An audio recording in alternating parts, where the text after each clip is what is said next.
which game is better, Ghost Recon Breakpoint or Ghost Recon Wildlands? And while that's not a simple answer, purely based on the fact that everyone has different opinions and different tastes, there are however some undeniable truths to it. And today I wanted to make this video to not only highlight what game did what better, but also to compare and contrast both of them. And hopefully after seeing this video you can now have a much better overview of both games that might or not help you on your future purchase. And while this is the ultimate comparison, I will leave things nice and simple. So the main factors we're going to be taking into consideration are going to be the setting, the story, the post-launch content, the multiplayer, the gunplay, the AI, the movements, and the customization. And by these I mean not only the cosmetics, but also how much you can customize your game to better fit your playstyle. Right then, the setting. So Ghost Recon Wildlands is set in Bolivia, and while this was a believable setting, it also seemed like it stirred up some problems which might have contributed to the fact that Breakpoint is played in a fictional island called Aroa. And whether Aroa looks prettier than Bolivia or not, once again I think this falls under personal preference.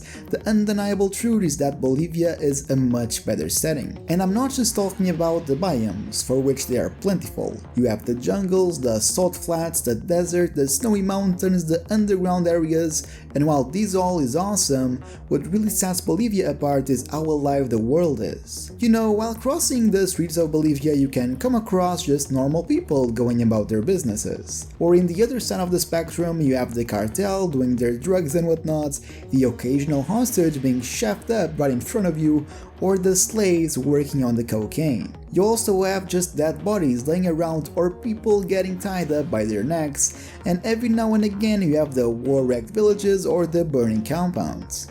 Everything you can expect from a war-torn country, it's right there in Bolivia. In Breakpoint however, there's nothing going on there. Now the plot didn't help much, and we're going to get into that in a second, but while Bolivia you are working as a Spec Ops unit doing undercover work for the CIA, in Breakpoint you are pretty much doing errands for civilians. That's pretty much it. You either have to deliver some flowers to someone, or another stupid scientist got stranded again, for which you have to go against a gazillion drones just to free him, but luckily more often than not the safe house in the other side of the road. I'm sure it's safe there, like literally 100 meters from the enemy base. That's how much effort they put into it. Right then, in Breakpoint you are stranded in a hostile island. What was once a flourishing nation of scientists and tech and all the money that comes with it is now under control of a very mean group of bad guys called the Wolves. And I'll be honest, I never really liked the Wolves before. I never understood the caves and the masks and the entire look of them, but even worse than that, it's the Sentinel. So Sentinel is pretty much the PMC group that is being paid to protect the island from the ghosts.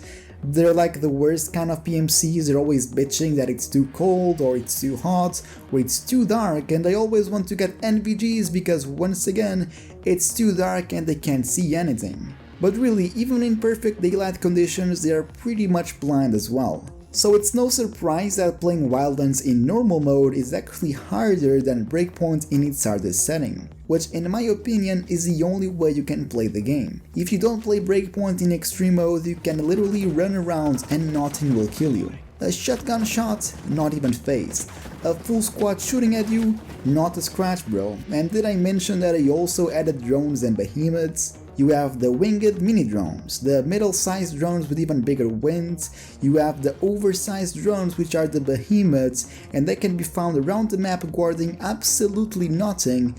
After that you have the AIMs, which are like the middle-sized drones, and besides being obnoxious as hell, they don't really do much more in comparison. You also have the Israel drones, which are constantly flying around the island, and if they spot you, you're pretty much game over. And if that's not enough, you can also do the raids, and goddamn, and that's the drone zoo right there. I only did a raid once and holy crap, that thing gave me PTSD. I still can't go to my fridge without aiming a weapon on it. Right then, all of this to say that there's drones in Ghost Recon Breakpoint. There's no two ways out about it, unless you turn them off. A really good thing that Breakpoint introduced was the Immersive mode, and this was a really good addition. With the launch of Breakpoint, they introduced the looter shooter mechanics into the game, which a lot of people didn't like, and the immersive experience was a way to counter it. Besides having no more gear levels, they also introduced a lot more stuff like choosing how many weapon slots you can have, all the way to bandage quantity, risk of injury, stamina and health regeneration. You could also choose to have ammo loss on reload, and after all of this they introduced the darkest night setting, which made nights like really dark and it really forced you to use your night vision. And I can't stress this enough, the darkest night mode with NVGs is one of the best things you can do in gaming. It's just super immersive, the colors are all right and it's a blast to play.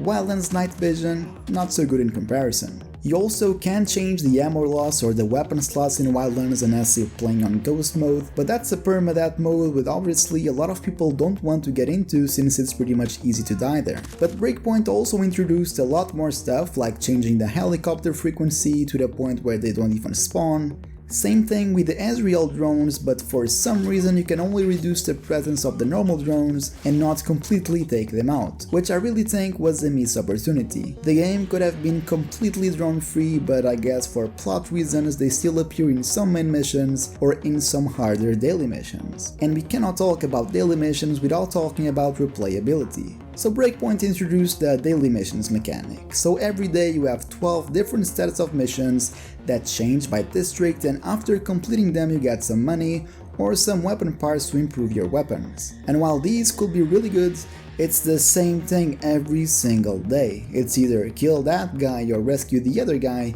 kill these 4 random guys just waiting around the islands, go to this place and shut this server room, or go to the other and upload some files. It's super repetitive, it's always pretty much the same thing, and it gets boring really quickly. Now, one of the things you can do to counter this and the overall emptiness of the game is to actually go to the world settings, and in here you can turn some of the previous events parameters back on. Want to use a gas mask and go across Fallout-like places 24/7? You can do that. You rather join the resistance and shank some sentinel?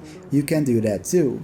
Want to kill the Terminator again? No, cause that was a crap event and nobody liked it. But you get the point. You don't really have this type of stuff in Wildlands, so I would say as far as molding your experience goes, Breakpoint is the way to go. It can be the most casual game in the world, or one of the hardest, it just depends on what settings you choose. As far as post-launch content goes, and we did talk a little bit about it with all of these live events, but I really feel like Wildlands takes the win on this one.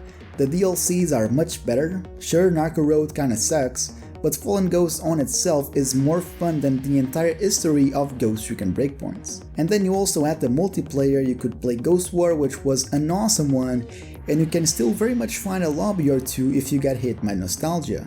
You also add the mercenaries, we mentioned Ghost Mode, and you even add Guerrilla, which was like a wave survival game, which was actually pretty fun. In Breakpoint, however, you have a multiplayer which was literally left to die, with no updates whatsoever, no new maps, nothing, and obviously you have the raids, which, even though I don't like, there is a lot of people playing them, and even though they don't fit, at least not in the idea I have for a Ghost Recon game, they are undeniably fun. Especially if you have a solid group of people. Which leads us to today's sponsor of the channel, Havoc Gaming.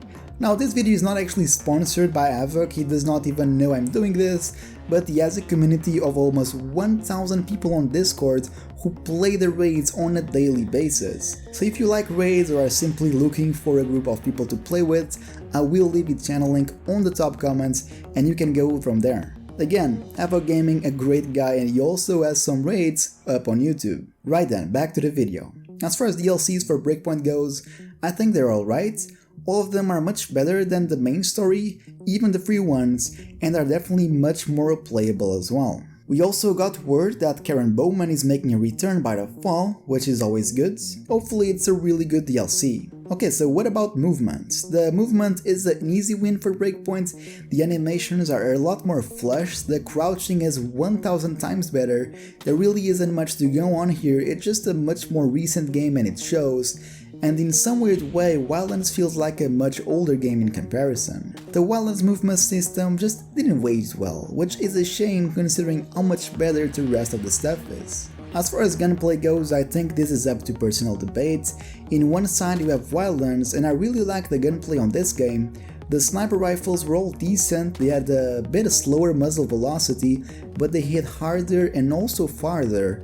In Breakpoint, they just fall off after a couple hundred of meters, which is a problem left to be fixed since post-launch. That aside, I do kinda prefer the customization in Breakpoints, but that might be just because I'm more used to it. But the customization here just feels a little bit more streamlined and flushed, I think, and even the way the character handles the weapons is a little bit better. Not to say it's perfect, because there are major problems in both games, but at least you don't rack the slide after every single reload. As far as cosmetics and customization goes, it's once again up to personal preference. On one side you have Wildlands, which has a much better colors as far as the camos went. You add a ghillie suit, which you could use while also using a gas mask, hair protection, a helmet, NVGs, and even above clothing items like shirts and pants. In Breakpoint, however, you can only use the ghillie suits and some glasses. And this is an old joke, but I'll do it anyway. I present to you guys the ghillie hoods of Ghost Recon Breakpoint. I wake up, flex, I'm down that check, no drip this, tell 'em run it up, no shitballs. But you couldn't even use a belt in Ghost Recon Wildlands. On Breakpoint you can, but it's always the same one. In Wildlands you have an awesome looking backpacks, but they all sit in the middle of your back. In Breakpoint they are fitted properly, but they all look the same. So I think it's really up to personal preference on this one. For me, I think I like Wildlands a little bit better. As far as paid content goes, I don't think any game did it good. In Wildlands you could buy crates, which is obviously a legal gamble even for minors, since you are paying for something you don't know what you're getting. In Breakpoint, however, you know exactly what you're paying for, but unlike Wildlands, some of the updates for the game are 80% cosmetic. So in a weird way, I think Wildlands did it better, because every time they release some new items to that roulette, they also release new content. When Breakpoint releases 10 more bundles, there is barely any content to play with. Well, jokes on you, Ubisoft, I can make money on that too. As far as AI teammate goes, I think they're both brain dead in both games, though the sync shots in Wildlands are just a little bit more crispy. It's usually a single sniper shot with a very satisfying sound. In Breakpoint, however, it's like a full mag dump every single time. And for some reason, Breakpoint teammates always seem to get spotted much faster than before. They even updated them, but they're still not where they should be. But hey, at least they are here. We waited almost a year for them. But that's going to be it, guys. Thank you so much for watching. Make sure you like it for more like this, and I'll see you guys on the next one. Until then, have a good one, and I do prefer Wildlands. CUSTER Play signing out.